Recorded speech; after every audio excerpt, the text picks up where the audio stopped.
Selamat pagi sahabat Alkitab yang terkasih.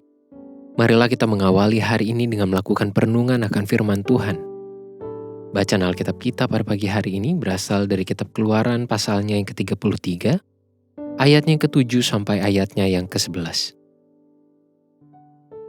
Sesudah itu Musa mengambil kemah dan membentangkannya di luar perkemahan, jauh dari perkemahan, dan menamainya kemah pertemuan. Setiap orang yang mencari Tuhan, keluarlah ia pergi ke kemah pertemuan yang di luar perkemahan. Apabila Musa keluar pergi ke kemah itu, bangunlah seluruh bangsa itu dan berdirilah mereka, masing-masing di pintu kemahnya, dan mereka mengikuti Musa dengan matanya sampai ia masuk ke dalam kemah. Apabila Musa masuk ke dalam kemah itu, turunlah tiang awan dan berhenti di pintu kemah, dan berbicaralah Tuhan dengan Musa di sana. Setelah seluruh bangsa itu melihat bahwa tiang awan berhenti di pintu kemah, maka mereka bangun dan sujud menyembah, masing-masing di pintu kemahnya.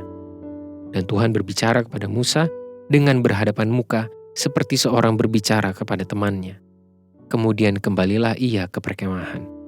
Tetapi abdinya, Yosua bin Nun, seorang yang masih muda, tidaklah meninggalkan kemah itu.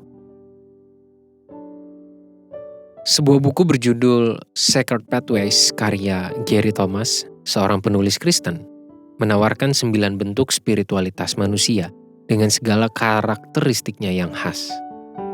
Melalui buku ini, Thomas sekaligus mengajak umat Kristen untuk memiliki kesadaran akan spiritualitasnya yang dapat membantunya dalam mengalami pertumbuhan iman di dalam Tuhan.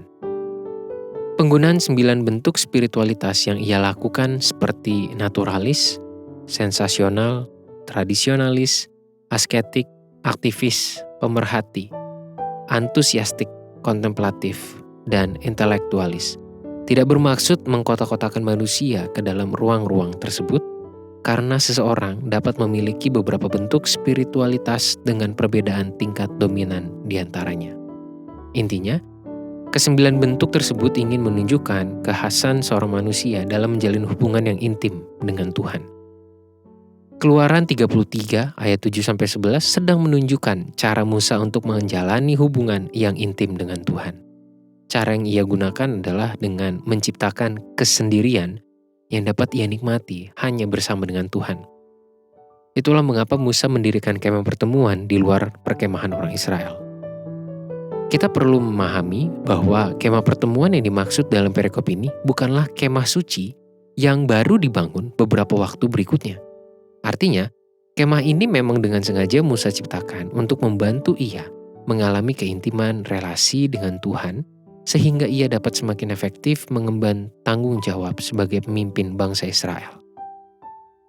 Praktik spiritualitas Musa yang muncul dalam perikop ini tidak menjadi instruksi bagi setiap umat Tuhan untuk melakukan hal yang serupa. Setiap kita tidak dituntut untuk harus membuat sebuah tempat khusus bagi dirinya untuk berdoa.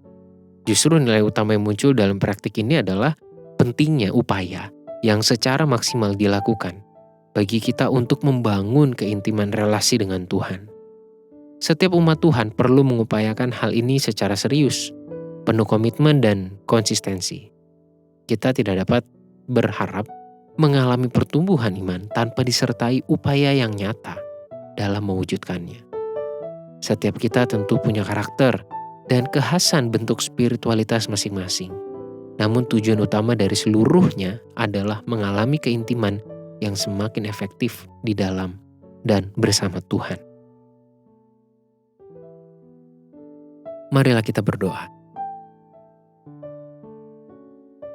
Tuhan, kami menyerahkan kehidupan kami dan kami memohon agar Tuhan membimbing kami.